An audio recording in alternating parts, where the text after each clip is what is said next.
The clock on the wall showed 11 at night. The big office building was mostly empty now.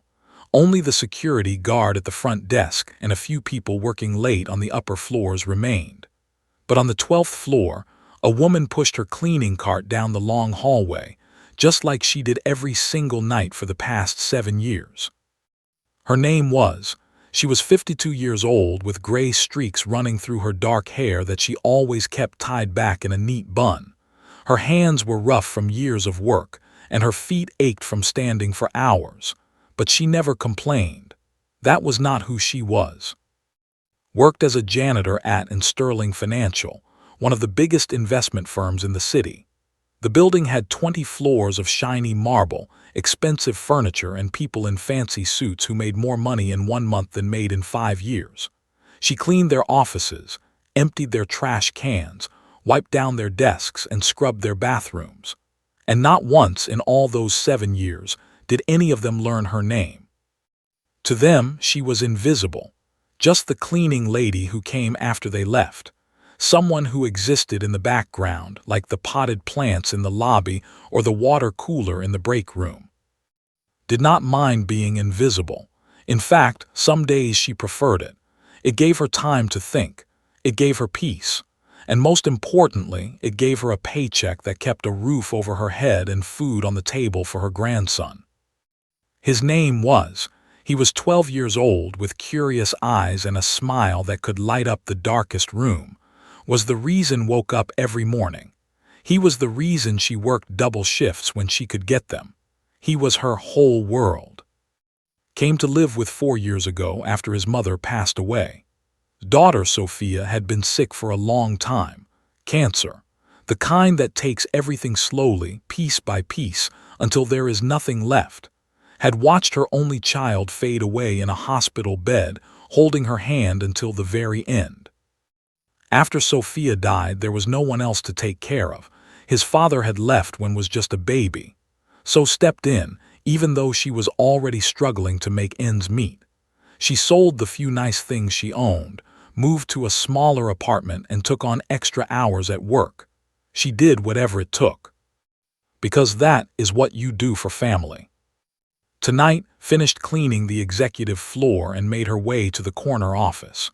This was the biggest office in the building, belonging to the CEO himself, Richard. It had floor-to-ceiling windows that looked out over the entire city. The desk alone probably cost more than everything owned put together. She stepped inside carefully, making sure not to touch anything she was not supposed to. Mr. was known for being particular about his things. Once, a cleaning person had moved a folder on his desk by accident, and he had complained to management for 20 minutes. That person was let go the next week. Emptied the trash can and wiped down the glass table in the corner. As she worked, her eyes fell on something she had seen many times before but never really looked at closely. There was a grand piano sitting near the window, shiny and black, probably worth more than her apartment. She stopped for a moment and stared at it. Most people at the company thought the piano was just for decoration. Mr. liked to show off his expensive taste.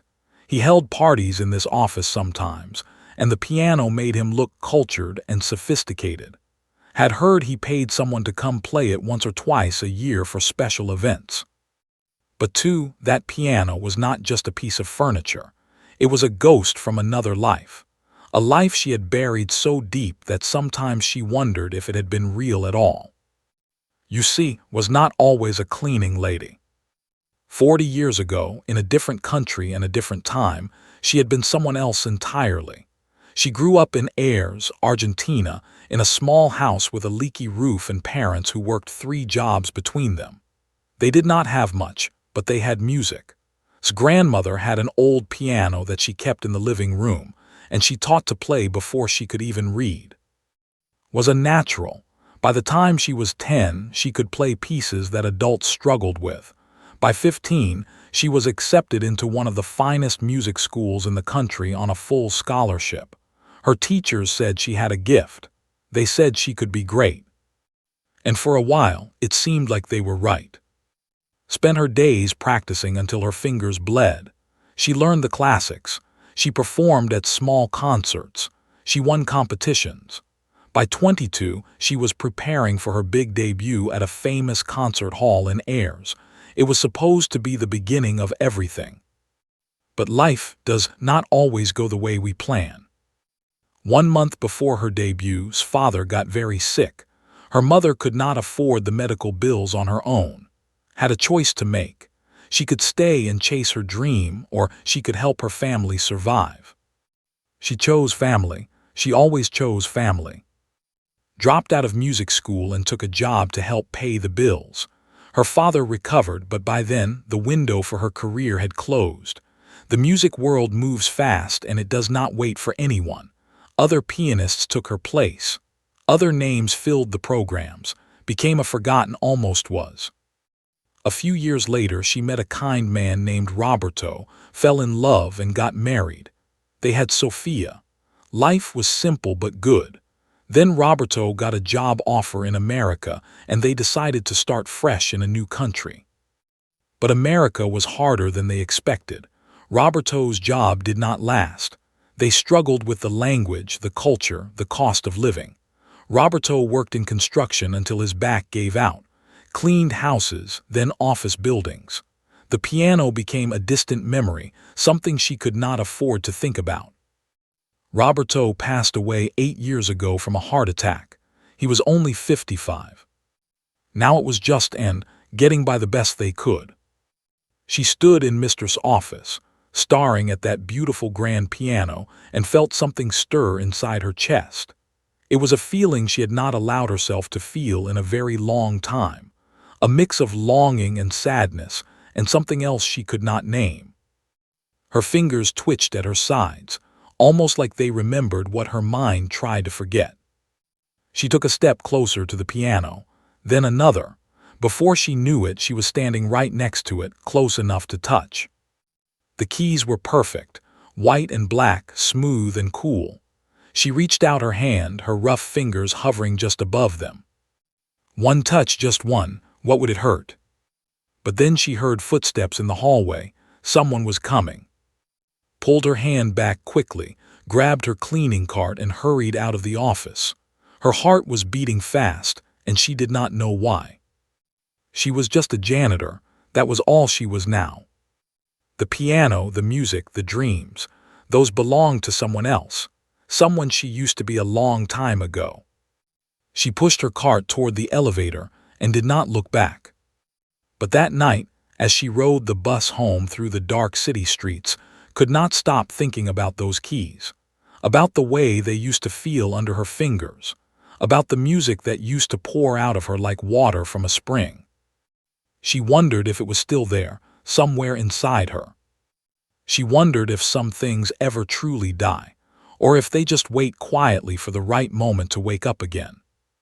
When she got home, was already asleep on the couch with his homework spread out on the coffee table. She covered him with a blanket, kissed his forehead, and went to her small bedroom. In the corner of her closet, behind old boxes and winter coats, there was a keyboard.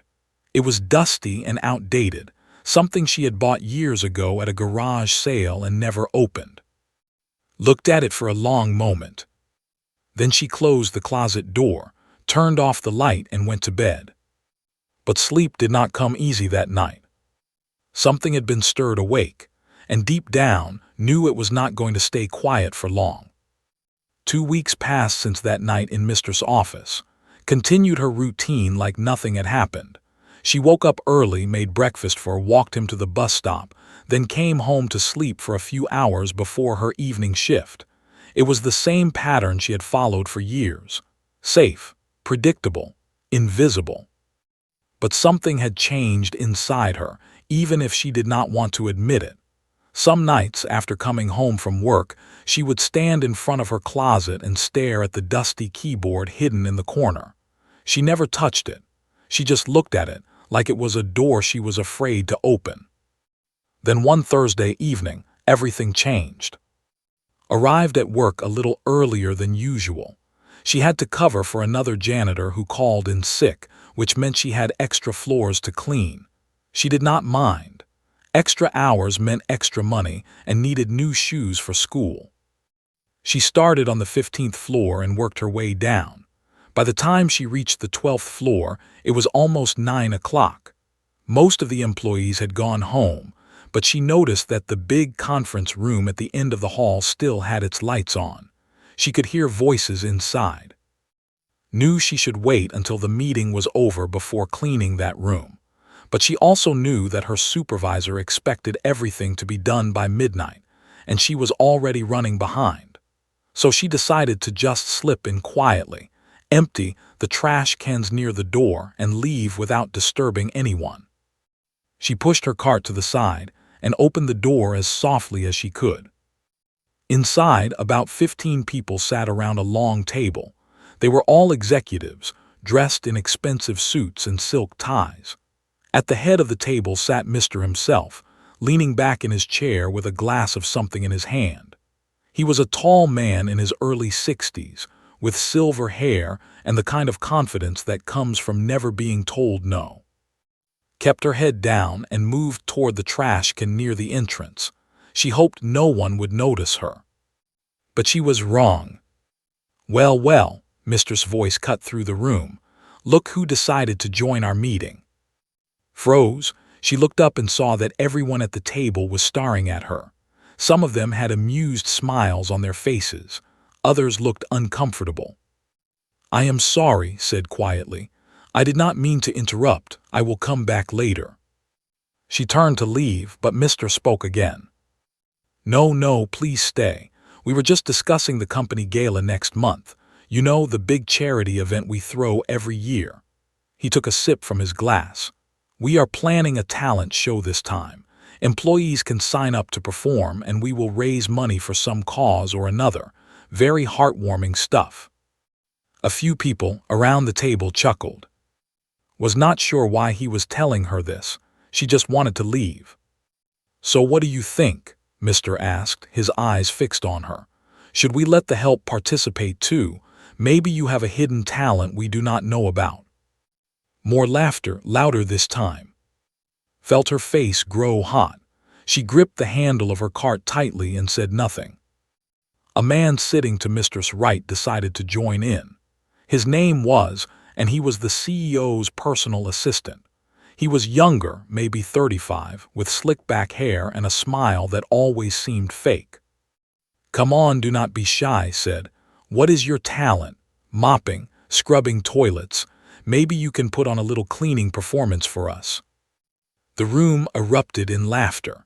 Even some of the people who had looked uncomfortable before were now smiling, not wanting to be the odd one out. His heart was pounding. Her throat felt tight. She wanted to disappear, to melt into the floor and never be seen again. But something inside her, some small spark that had been flickering since that night in the office, refused to let her stay silent. "I play piano," she said. The words came out before she could stop them. Quiet, almost a whisper, but loud enough for the room to hear. For a moment there was silence. Then Mr. burst out laughing. "Piano," he repeated, as if it was the funniest thing he had ever heard. "You play piano?" "Yes," said her voice a little stronger now. "I used to play, a long time ago." Snorted, "What, like chopsticks, or happy birthday?" More laughter. Mr. wiped a tear from his eye, still chuckling. "Oh, this is too good. Tell you what, sweetheart, I will make you a deal." He leaned forward, resting his elbows on the table. "You perform at the gala. Play something real, not some nursery rhyme. A real classical piece that actually impresses the board. If you can do that, I will personally donate $10,000 to whatever charity you want." He paused, letting the number sink in. "But if you cannot, well, at least we will all get a good laugh. Deal." The room was quiet now. Everyone was waiting to see what she would do. She should have said no. She should have apologized for interrupting, finished emptying the trash, and gone back to her invisible life. That would have been the safe thing to do, the smart thing. But she thought about Sophia. She thought about all the years she had spent being looked through, stepped over, treated like she did not matter. And she thought about that piano in Mistress' office, the way her fingers had ached to touch those keys. "Okay," she said. Mr. blinked. "Excuse me." "Okay," repeated. "I will do it." For a second no one moved, then started laughing again. "Oh, this is going to be priceless," he said. "Make sure someone records it." Mr. grinned and raised his glass.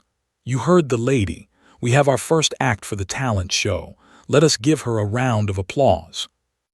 A few people clapped mockingly. Others just shook their heads, already looking forward to the entertainment. Did not say another word. She picked up the trash bag, turned around, and walked out of the conference room. Her legs felt weak and her hands were shaking, but she kept moving. Down the hallway, into the elevator, all the way to the basement where the supply closet was. Once she was alone, she leaned against the wall and let out a long breath. What had she done? She had not touched a piano in almost 15 years. Her fingers were stiff from years of scrubbing and lifting. She did not even know if she could still read sheet music properly. And now she had agreed to perform in front of some of the richest and most powerful people in the city, people who already thought she was a joke. Closed her eyes and pressed her hand to her chest. She could feel her heart racing. Maybe she had made a terrible mistake. Maybe she had just set herself up for the biggest humiliation of her life. But then she thought about the way they had laughed at her, the way they had looked at her like she was nothing, like she was less than nothing. And something else stirred inside her, something that felt a lot like anger. Not the kind of anger that makes you scream or throw things. No, this was a quieter kind, a deeper kind, the kind that settles into your bones and refuses to leave. They thought she was a joke. Fine, let them think that. But had been underestimated her whole life. She had survived things that would have broken most people. She had buried her daughter, raised her grandson, and kept going when giving up would have been so much easier. She was not about to let a man like Richard be the thing that finally defeated her. That night when she got home, did not go straight to bed like she usually did. Instead, she went to her closet, pushed aside the old boxes and winter coats, and pulled out the dusty keyboard. She set it up on the kitchen table, plugged it in, and sat down. Her hands were trembling as she placed her fingers on the keys. She pressed one note, then another, then a simple chord. The sound was thin and cheap compared to a real piano, but it did not matter. Because in that moment, something that had been sleeping for 15 years finally opened its eyes and began to play. The first night was the hardest. Sat at the kitchen table with her old keyboard in front of her, staring at the keys like they belonged to a stranger. Her fingers felt thick and clumsy. When she tried to play a simple scale, her hands cramped up after just a few notes. She had forgotten how much it hurt. Not just physically, but emotionally. Every note she played reminded her of everything she had lost, the dreams she had given up, the life she could have had, the person she used to be before the world wore her down. By the end of the first hour was crying. Not loud, dramatic sobs, but quiet tears that rolled down her cheeks and fell onto the keys. She wiped them away with the back of her hand and kept playing. Because giving up was not an option, not anymore. The gala was in 3 weeks, 21 days to do something that normally took years, 21 days to turn her broken, rusty fingers into instruments again, 21 days to prove that she was more than just the woman who emptied their trash cans. So made a plan.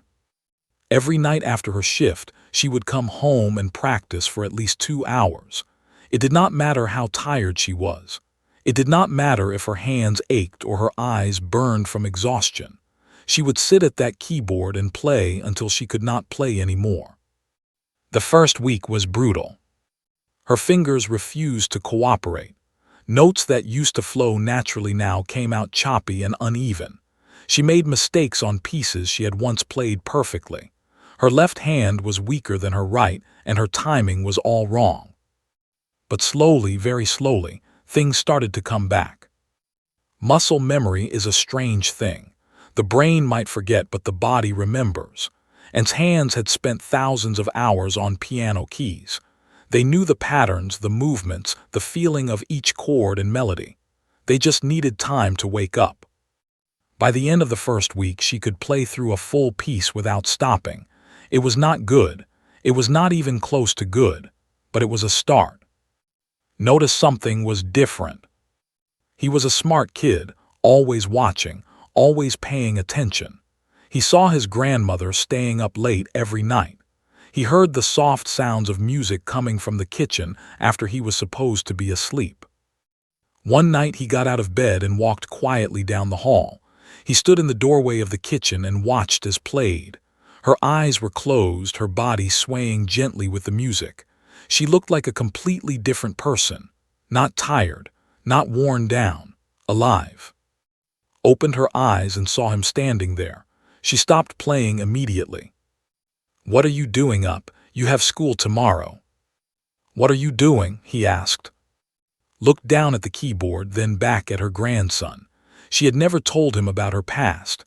She had never seen the point. That part of her life was over, and talking about it only made the loss feel sharper.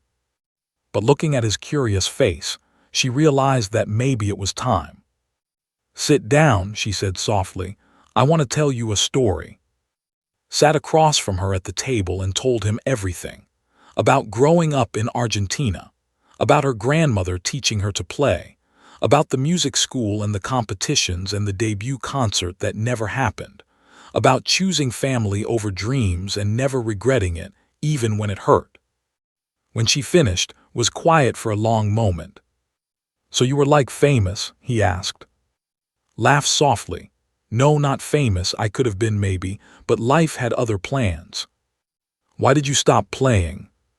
"Because I had to. And then because it hurt too much to remember what I gave up." Looked at the keyboard. "But you are playing now." "Yes," said I am. "Why?" Thought about the question. She could have told him about the challenge, about Mr. and the laughing executives and the $10,000. But that was not really the reason, was it? "Because someone reminded me that I still could," she finally said. "And I think I forgot that for a very long time." Nodded slowly, like he understood something that most 12-year-olds would not. "Can you teach me sometime?" he asked. Felt her heart swell. "I would like that very much." From that night on became her biggest supporter. He would sit with her while she practiced, turning pages of the old sheet music she had dug out of storage. He would bring her water when she forgot to drink. He would tell her she sounded amazing, even when she knew she did not. Having him there made everything easier. But knew she needed more than just practice. She needed guidance. She needed someone who could help her remember what it felt like to play at the highest level. So she did something she had not done in over 20 years. She reached out to her old teacher. Maestro had been the one who discovered talent when she was just a teenager. He had pushed her harder than anyone else, demanded more than she thought she could give, and believed in her when no one else did.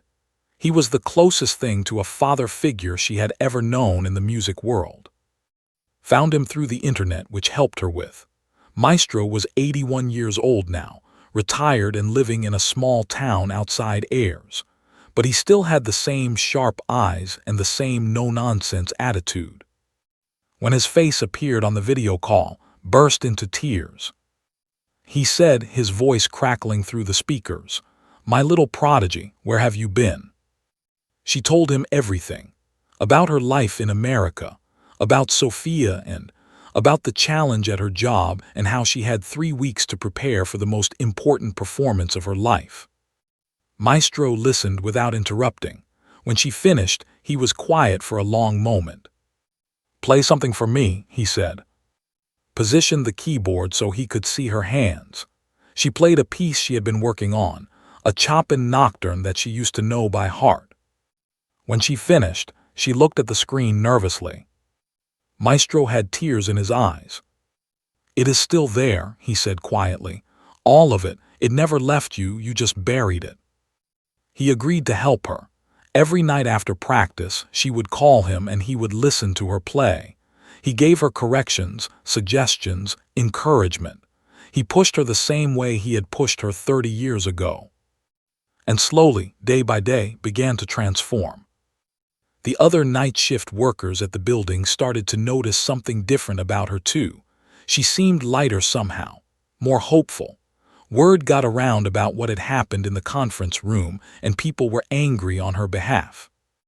The security guard, a quiet man named George who had worked nights for almost as long as, stopped her one evening. "I heard what those suits did to you," he said. "That was not right." Shrugged, "It does not matter." "Yes, it does," George said firmly. You show them what you are made of." Other workers said similar things. The woman who ran the cafeteria, the maintenance crew, the other janitors, people who were invisible just like her, people who understood what it felt like to be looked down on. They became her secret supporters, her quiet army. The night before the gala, sat alone at her keyboard one last time. She had chosen her piece weeks ago, Chopin's Ballade No. 1 in G minor. It was the piece she was supposed to play at her debut concert in Airs, the one that never happened. It was one of the most difficult piano pieces ever written, emotional, complex, and demanding. If she played it well, it would leave the audience speechless. If she made mistakes, she would prove everyone right. Closed her eyes, took a deep breath, and placed her hands on the keys. She was as ready as she would ever be. Tomorrow, she would find out if it was enough. The day of the gala arrived faster than expected. She woke up that morning with a knot in her stomach that would not go away. She tried to eat breakfast, but the food tasted like cardboard. She tried to take a nap in the afternoon, but every time she closed her eyes, she saw the faces of all those executives laughing at her. Could tell she was nervous. He sat next to her on the couch and held her hand. "You are going to be amazing, abuela," he said. Squeezed his hand but did not say anything. She was not sure she believed him. That evening she put on the nicest dress she owned. It was simple and black, nothing fancy, but it was clean and it fit well. She had bought it years ago for Sophia's funeral and had not worn it since. It felt strange to wear it now for something so different. She looked at herself in the mirror. The woman staring back at her looked tired and scared, not like a concert pianist, not like someone who belonged on a stage. But it was too late to turn back now. The gala was held in the grand ballroom of a fancy hotel downtown. Took the bus because she could not afford a taxi. When she arrived, she stood outside for a long moment, watching the guests walk in. Men in tuxedos, women in glittering gowns, cars that cost more than she would make in a lifetime. She did not belong here. Every part of her knew that. But she went inside anyway. The ballroom was decorated with flowers and candles and golden lights. Round tables filled the room, each one set with crystal glasses and white tablecloths. A stage had been built at the front, and on that stage sat a beautiful grand piano. It was even bigger and shinier than the one in Mistress' office. Found a spot near the back wall and tried to stay invisible, which was easy since no one was looking for her anyway. She watched as the guests mingled and laughed and sipped champagne. These were the richest people in the city, business owners, politicians, celebrities, people who shaped the world while people like cleaned up after them. The talent show began around 8 o'clock. Mr. took the stage and welcomed everyone with a big smile. He talked about the charity they were supporting, some foundation for underprivileged youth, and how generous everyone was for being there. Almost laughed at the irony. Several employees performed first. One man sang an opera song. A woman from accounting did a comedy routine. A group from marketing performed a dance number. The audience clapped politely after each act, more out of obligation than genuine appreciation. Then Mr. returned to the stage with that familiar smirk on his face. "Ladies and," he said, "we have a very special performance for you next." As some of you may know, I made a little bet a few weeks ago. I challenged one of our, shall we say, support staff to perform for us tonight. A classical piano piece, no less. He paused for effect, clearly enjoying himself. Now I want you all to be kind. This is probably very far outside her comfort zone. But hey, we are all about giving everyone a chance here at In Sterling, right? Scattered laughter from the crowd, felt her face burn. So please, give a warm welcome to our dedicated cleaning professional who will attempt to play some Chopin for us tonight. The way he said her name, the way he emphasized attempt and cleaning professional made it clear exactly what he expected. A joke, a disaster, entertainment at her expense. There was light applause mixed with whispers and chuckles as made her way to the stage. Her legs felt like they were made of concrete. Her heart was beating so hard she could hear it in her ears. She climbed the steps and walked toward the piano. It seemed so far away, like she was walking through water. She could feel hundreds of eyes on her, watching, judging, waiting for her to fail. When she finally reached the piano, she stood there for a moment, looking at it. This instrument was worth more than everything she had ever owned in her entire life. The keys were perfect. The wood gleamed under the lights. She sat down on the bench and adjusted it slightly. Her hands were shaking as she placed them on the keys. The room was quiet now. Not a respectful quiet, but the kind of quiet that comes before something embarrassing happens. People were already exchanging glances, ready to cringe. Closed her eyes. She thought about her grandmother, who first taught her to play on that old piano in airs. She thought about Maestro, who had believed in her when she was just a poor girl with a dream.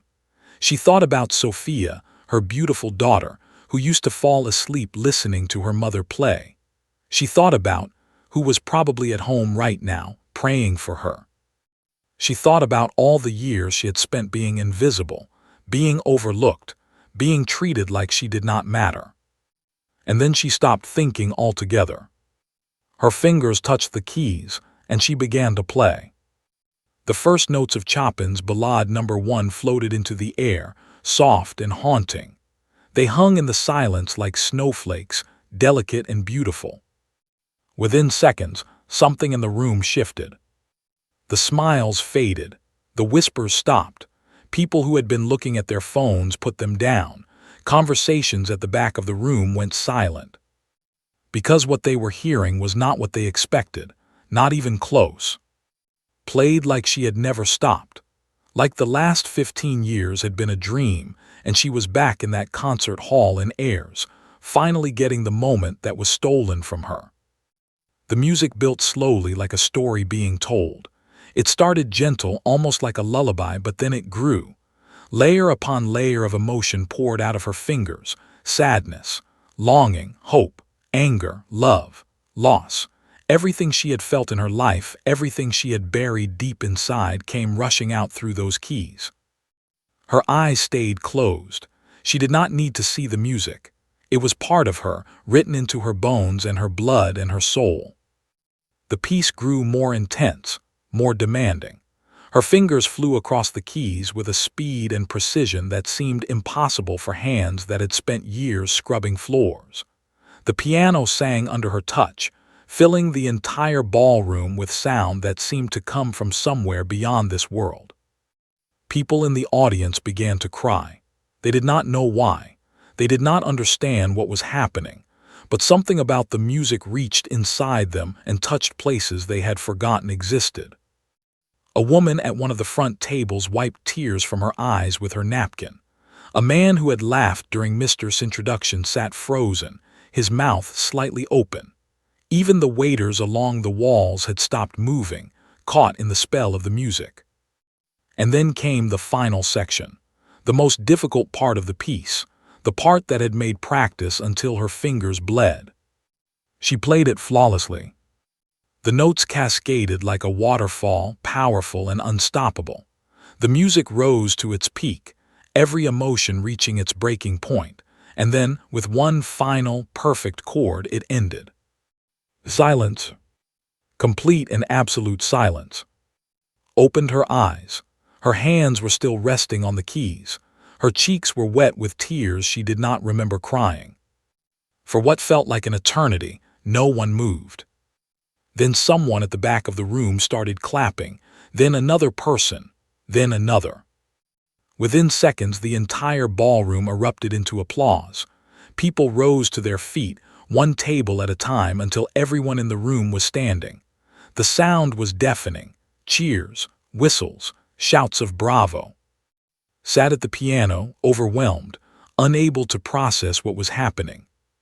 She looked out at the crowd and saw faces she did not recognize, all of them looking at her with something she had not seen in years. Respect. And then her eyes found Mr. He was still sitting at his table, not clapping, not standing. His face had gone completely white. His mouth was pressed into a thin line. He looked like a man who had just realized he made a terrible mistake. Held his gaze for just a moment. She did not smile. She did not gloat. She simply looked at him, letting him see her clearly for the first time. Then she stood up, gave a small bow to the audience, and walked off the stage. The applause continued long after she was gone. Did not sleep that night. She went home after the gala and sat on the edge of her bed, still wearing her black dress, trying to understand what had just happened. The applause still echoed in her ears. The faces of all those people, standing and cheering, played over and over in her mind like a movie she could not turn off. Had waited up for her. When she walked through the door, he ran to her and hugged her so tight she could barely breathe. "How did it go?" he asked, his eyes wide with hope. Did not have words, she just held him and cried. The next morning, her phone started ringing. Did not have many contacts. Her phone was old and cheap, the kind you buy at the drugstore when you cannot afford anything better. She mostly used it to call school or check the bus schedule. So when it rang 3 times before 9 in the morning, she knew something strange was happening. The first call was from her supervisor at work. He sounded confused, almost nervous. "There is a video online," he said. "People are sharing it everywhere. It is you playing piano at the gala last night. Have you seen it?" She had not. Helped her find it on his tablet. Someone at the gala had recorded her entire performance on their phone and posted it to social media. The video already had over 200,000 views. By lunchtime, it had crossed 1 million. Watched herself on the small screen, sitting at that beautiful piano, playing with her eyes closed. She barely recognized the woman she saw. That woman looked confident, powerful, alive. The comments under the video were overwhelming. "Who is this woman? She is incredible. I am literally crying right now. This is the most beautiful thing I have ever heard. She is a janitor. Are you kidding me? She plays better than anyone I have ever seen." The story spread like wildfire. News websites picked it up. Television stations called the company trying to get interviews. The headline was everywhere. "Janitor stuns wealthy executives with breathtaking piano performance." People loved it. In a world full of sad news and bad stories, here was something different. A tale of hidden talent, of dignity in the face of humiliation, of an ordinary woman who turned out to be extraordinary. And as the story spread, so did the details of what had happened before the performance. Someone who had been in that conference room 3 weeks earlier started talking. They told reporters about the way Mr. had mocked, about the cruel jokes and the condescending bet, about how the whole thing was meant to be entertainment at her expense. The public was not happy. Comments and messages flooded the company's social media pages. People called Mr. arrogant, cruel, out of touch. They demanded he apologize. They said they would never do business with Sterling again. The board of directors held an emergency meeting. Was not there, of course. She only heard about it later. But apparently, it did not go well for Mr. The board members were embarrassed. Their names were attached to a company that was now famous for mistreating an immigrant woman. That was not the kind of publicity they wanted. 2 days after the gala, Mr. released a public apology. Watched it on his tablet. He stood in front of cameras looking uncomfortable in a way she had never seen before. His face was stiff. His words sounded rehearsed. "I want to sincerely apologize too," he said. "My behavior was inappropriate and disrespectful. I underestimated her and I was wrong. She is a remarkable talent and I am sorry for the way I treated her." He also announced that he would be donating $50,000 to charity, 5 times the original bet. The board had probably made him do it. Felt nothing as she watched, no satisfaction, no joy, just a quiet emptiness. An apology forced by public pressure was not really an apology at all. She knew that. Mr. was not sorry for what he did. He was sorry he got caught. But it did not matter. Had not done this for an apology. She had not done it for revenge or money or fame. She had done it to remember who she was. Over the next few weeks, life changed in ways she never could have imagined. She received dozens of messages from people who wanted to help her. Some offered money. Others offered jobs. A few music schools reached out about scholarships for who they heard was interested in learning piano.